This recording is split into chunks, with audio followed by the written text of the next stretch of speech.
Radio according to you indeed, and this morning radio according to current affairs, those that which we get going on right now. The EFF in KwaZulu-Natal has called for answers from the KwaZulu-Natal government regarding the quality of the sound system that was used at the ceremony for the handing over of the certificate of recognition to King Misuzulu KwaZulu-Natal on Saturday. The EFF said the service providers should account for the poor sound system and the stage, which it labeled as an embarrassment. Sunday's call came after the party leader Julius Malema also raised questions over the quality of the sound system after attending the festivities at the Moses Mabhida Stadium on Saturday. On his Twitter page, Malema praised the manner in which everyone had conducted themselves, but blamed the ANC for the problems, which he said mostly ruined the event. He said the ANC government almost collapsed it by providing mediocre sound system, stage and screens, the EFF leader wrote on Twitter page. Malema also applauded Amabuto, the Warriors, for keeping everyone at the venue captivated throughout with song and dance during the ceremony.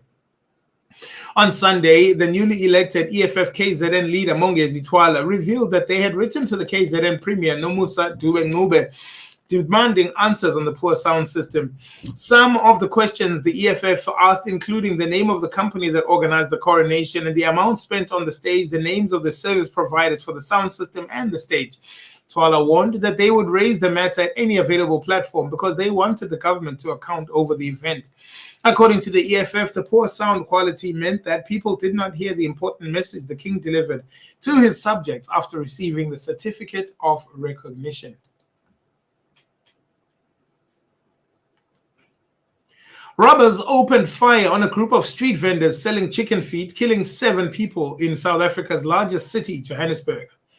4 wounded survivors were taken to hospital following the incident that occurred on Saturday night in the working-class suburb of Finetown in Ennerdale, a southern district of Johannesburg.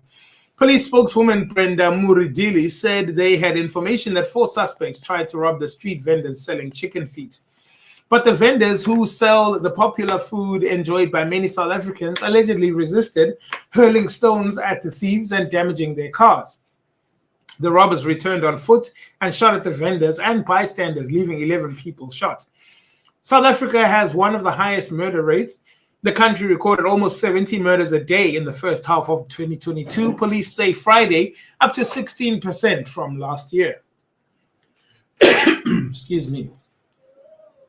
This is not good news as we continue to fight the scourge of so much, unnecessary crime and violence.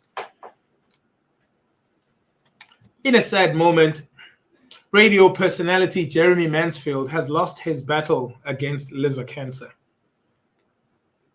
The former Highveld Stereo Rude Awakening breakfast show host fought a brave battle against the dreaded disease in 2022, since revealing in January that he had terminal stage 4 liver cancer. The news of Jeremy Mansfield's passing was confirmed by fellow radio host John Walland on the morning. This breaking news is being updated and more details will be published shortly. Do stay tuned. Rest in peace to Jeremy Mansfield. You fought the brave fight. And though we know that sometimes there's no coming back from certain things, you definitely had a good innings.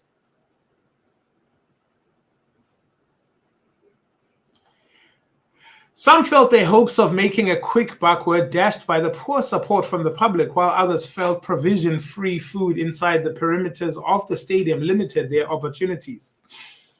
Doris Mpofana, who lives in Umgeni, said she had made a loss after spending a fortune on stocks while she was selling. She said had he known about it, would have not ordered the surplus of stock to sell during this event. The main entrance to the stadium had been transformed into a melting pot for people selling anything from traditional attire to other paraphernalia, such as mugs with the face of the king emblazoned on them. Her sentiments were echoed by Sibongile Ngcobo from Inanda, who makes a trek to the stadium with the hope of selling an assortment of merchandise, which included straw hats, beaded necklaces, and caps. The mother of 3, who was assisted by her only surviving daughter, painted a bleak picture of her sales.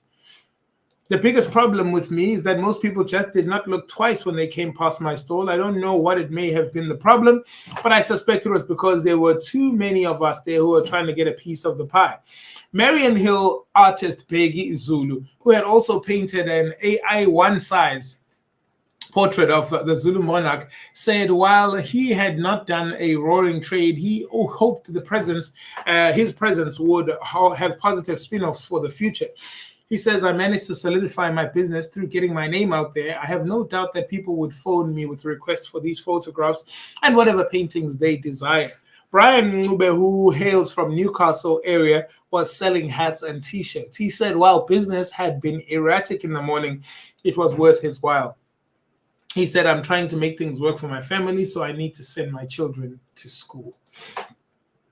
All of this is regarding how the small business and informal traders were faring outside of the building of the structure of Moses Mabhida during the time of the actual coronation of King, the new Zulu monarch Isilo, to be handed the certificate of recognition. Now, the Johannesburg High Court recently granted a final asset forfeiture order to the value of 1.5 million against the cash-in-transit guard who died in prison after he was arrested while hiding out in KZN. Hawks spokesperson Captain Lloyd Ramova said that the Hawks Priority Crime Specialized Investigation Unit secured a final asset forfeiture order to the value of 1.5 million rand against the now deceased former G4S security guard Wiseman Mbuyazi. Ramova said that on Wednesday, the 26th of October, the Johannesburg High Court granted a final order emanating from the case of theft of 3.5 million registered at Langlaagte police station. He said that it was reported that on the 8th of October, Mbuyazi, who was employed by G4S company responsible for replacement ATMs, stole close to 3.5 million rand over a period of almost 2 months and fled. The Hawks Serious Corruption Investigation Unit successfully traced and arrested Mbuyazi out at his hideout in Duzuma in KZN. An amount of 80,000 rand, together with a Hyundai Accent allegedly bought with the same proceeds of crime, were recovered during the arrest. It was further established that he had paid some of the loot into a trust account owned by attorneys to purchase the house in Cosmos City, which he intended to register under his younger brother's details. Mbuyazi was also denied bail after numerous attempts he eventually died in prison, while his theft and money laundering case was still undecided in court. A terrorist expert says the country's intelligence committees cannot afford to rest on their laurels despite an uneventful weekend. Last week, the U.S. Embassy sent a terror alert to citizens about an imminent attack in Sandton. The alert, in fact, caused a diplomatic impasse between the U.S. and South Africa's intelligence agencies, with President Ramaphosa accusing the American embassy of jumping the gun. There was a heightened presence of police at the Pride March, which was one of the high-profile events happening across the country. The other events included the Soweto Derby at FNB Stadium and the coronation of the Zulu King, at the Moses Mabhida Stadium. Those events took place at the backdrop of a terror alert which was issued last week by the U.S. Embassy about an imminent attack on the country. Terror expert Jasmine Opperman said that the terror alert did serve its purpose because there was no attack. It is good to see that intelligence and security forces took the alert seriously. We will always have to remember that an alert issued from an intelligence report and heightened security measures were implemented. So far, the South African authorities have not reported any incidents taking place over the weekend.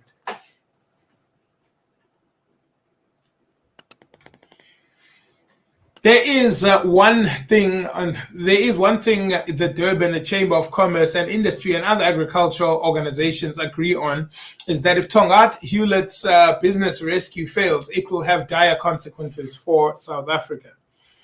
The success of the business rescue is vital to ensure that farmer livelihoods, thousands of jobs, food security, and sugar sector, the stability in KZN with economic ramifications. This is what stakeholders have to say.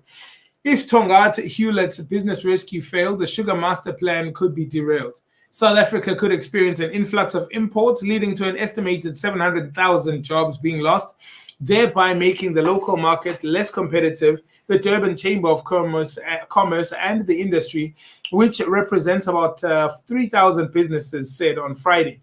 As one of the major sugar providers, its failure to deliver sugar to its customers will result in devastating consequences, and that can prove detrimental to South Africa as a country as a whole. This is KNR Radio according to you. In the calculus of benefits, party versus state, arms industry versus the economy, expediency versus human rights, South Africa can only be a loser if it's selling weapons to Russia. And if it's not, why did the defense minister not simply say so? It is possible, perhaps likely, that right now South African armaments, explosives, and or propellants are being used by Russia in its illegal occupation of parts of the Ukraine. If this is indeed the case, it would make South Africa complicit in the prosecution of an unjust war. But more than that, complicit in some of the most brutal acts of terrorism against a civilian population, including the targeting of schools, places of worship, and civilian infrastructure. It would also, if true, expose South Africa to possible secondary sanctions from the Western nations. If so, once more, South Africa would find itself a polecat among respectable nations, sanctioned by its peers and principal trading partners. It may indeed hinder the development of South African armies or South African arms industry itself. Of course, we don't know whether or not South Africa is supplying arms, as the government refuses to confirm or deny this.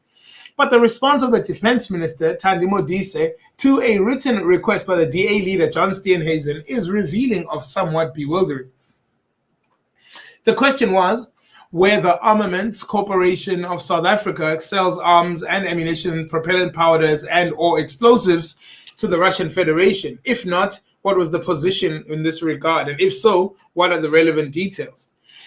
What was remarkable about Modise's answer was her unwillingness to provide the answer no, which would have settled the matter and given legitimacy to South Africa's threadbare claim to be neutral in this relation to the conflict. Instead, she said, Armscor may also, with the approval of the minister, exploit such commercial opportunities as may arise out of the corporation's duty to acquire defense materiel or to manage technology projects. Armscor may therefore from time to time enter into commercial agreements with foreign entities and or governments, including the Russian Federation, subject to the National Convention of Arms Control, the Regulation and the Foreign Ministry Act, and the Non-Proliferation of Weapons of Mass Destruction Act. She went on to say, in the execution of its mandate, Armscor complies with the provisions of all the legislation as above. Agreements of such nature are usually classified and protected by confidentiality clauses as it relates to security information, where unauthorized disclosure may seriously implicate or have implications to national security. It would be seen, it would seem obvious from a scan of the limitations on the arms sales that Russia would not qualify for several reasons. But as it stands, our defense minister could not outwardly or outrightly say, no, we are not dealing arms to Russia. So what is happening? Following the death of Queen Elizabeth II on the 8th of September, her eldest son Charles ascended the throne and his wife Camilla was titled Queen Consort. But reports claim that the royal aides plan to quietly drop the consort, which would make her title Queen. With Camilla being the next Queen of England, the Telegraph reports that the royal aides hope to quietly drop the consort from Camilla's title. The reason behind this is to bring her in line with the centuries of wives and kings before her. In modern history, former consorts, including the Queen Mother, have also been called Queen. And for example, Queen Elizabeth, Queen Mary, Queen Alexandra. However, Camilla was titled Queen Consort as a mark of respect for public opinion and the Queen's decision before her death. Queen Elizabeth II announced that Camilla will be taking on the Queen Consort title in February. When in fullness of the time, my son Charles becomes king, I know you will give him and his wife Camilla the same support you've given me. And it is my sincere wish that when the time comes, Camilla will be known as Queen Consort as she continues her own loyal service. Read the statement. A source tells the publication that Queen Camilla's title is expected to be formally adopted in time for King Charles III's coronation in May 2023 next year. Finally, the new owner of the Miss Universe title is a transgender woman. Interesting. Well, what do we know about the wealthy Thai tycoon? Well, let's find out a little bit, or shall we do that in the other flip side? I think we'll do just that. I want us to talk about what your views are on such an understanding and how you think this is going to move the competition or the title of this pageant forward, especially with the popularity and the compliance, because everybody is entitled to their wishes being upheld. This means that if you want to be part of a competition, you enter. If you want to be part of a pageant, you enter. There's nothing stopping anyone anymore. And, things are changing, shaking up. We want to find out then what your views are on such. It is 24 minutes now before 10 a.m. We'll be crossing live back to Mr. Keith Ngesi, where he is right now with the MEC. And we will find out more about what's happening on the program on the crowd. This is KNR Radio.